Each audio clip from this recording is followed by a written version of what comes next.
পুরনো ট্রেনকে রং করে একটা করে দিয়েছে। আপনারা অনেক টিভি চ্যানেলে উল্টো পাল্টা করে 3 দিন আমাদের বিরুদ্ধে বাংলার বদনাম করেছেন।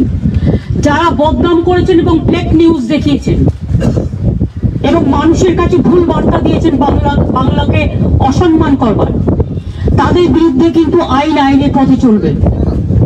এটা বাংলায় ঘটেনি, এটা বিহারে ঘটেছে। বিহারের মানুষের ক্ষোভ থাকতেই পারে, এবং গণতন্ত্রের ক্ষোভ থাকলে তারা একটা ঘটনা যদি ঘটেও থাকে সেটা নিয়ে বিহারকে তো অপমান করা যায় না।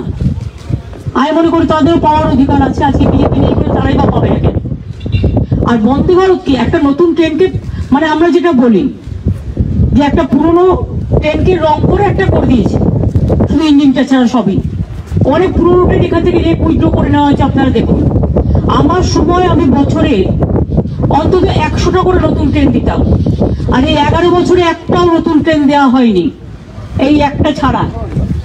কাজেই যারা করেছে তাদের নাম বলে শুধু বাংলার বদনাম করা আপনাদের যাদের কাজ, আর जो बंगाल को बदनाम करते हैं मैं उसको कंडेम करती हूँ, और फेक न्यूज के लिए हम बंदोबस्त करेंगे। और नंबर 2, 100 ডেজের টাকা পাচ্ছি না, 100 দিনের কাজে গরিব মানুষগুলো কাজ করেছে, দীর্ঘদিন ধরে তাদের ডিউ বাকি আছে। এটা ভাববেন না কেন্দ্র কোনো দয়া করছে। এখান থেকে কেন্দ্রীয় সরকার জিএসটি করে নিয়ে যায়। জিএসটি মানে সব সেন্ট্রাল ট্যাক্স। এখন একটাই ট্যাক্স, রাজ্য কোনো ট্যাক্স বসায় না। কেন্দ্র রাজ্য মিলে ইনকাম ট্যাক্স থেকে শুরু করে কাস্টমস ট্যাক্স থেকে শুরু করে অল ট্যাক্স এখন ইউনিফর্ম সিস্টেম হয়ে গেছে। ইভেন জিএসটির যে কম্পেনসেশন সেটাও আমরা পাইনি, এবং যে ট্যাক্সটা তুলে নিয়ে যায় তাতে আমাদের যে ভাগের টাকাটা সেটা আমাদের দেয়, এটা দয়া করে না। এবং সেক্ষেত্রে আপনারা বলুন, কোন রাজ্য তো বাকি নেই। বাংলা 1 নম্বর হওয়া সত্ত্বেও 100 দিনের কাজে কেন বাংলাকে টাকা দেওয়া হচ্ছে না? কবার করে বলবো? কতবার করে এক কথা বলতে হবে?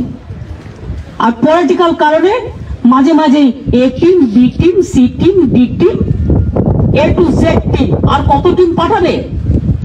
একটা পটকা ফাটলেও চলে আসছে এ টিম, কারো ঘরে টাকা থাকলেও, তার নিজস্ব ব্যবসার টাকা থাকলেও চলে আসছে বিটি। কারো 3 তলা বাড়ির টাকা দিয়েছে যারা আগে ছিল আমাদের সাথে, তাদের সব আমরা কেটে দিয়েছি। কারণ একটা এনকোয়ারি করা হয়েছে কমপ্লেন আসার সাথে সাথে, এবং এরকম প্রায় 17 লক্ষ আমরা কেটে দিয়েছি যাদের 2 তলা 3 তলা বাড়িতে যারা টাকা দিয়েছিল, বিশেষ করে ওই জেলাটায়। ওটাও আমার জেলা। আমরা তো এই কদিনের মধ্যে 1 মাসের মধ্যে 11 লক্ষ বাড়ি করে দিয়েছি। টাকাটা এত লেটে এসছে, তাও সব আসেনি। 50 লক্ষ ডিমান্ড ছিল, 50 লক্ষ রেজিস্টার্ড ছিল, তার থেকে 17 লাখ বাদ গেছে। বাদ বাকি যেটুকু আছে ফেজ বাই ফেজ হবে, এবং সেটাও আমরা এনকোয়ারি করে করব।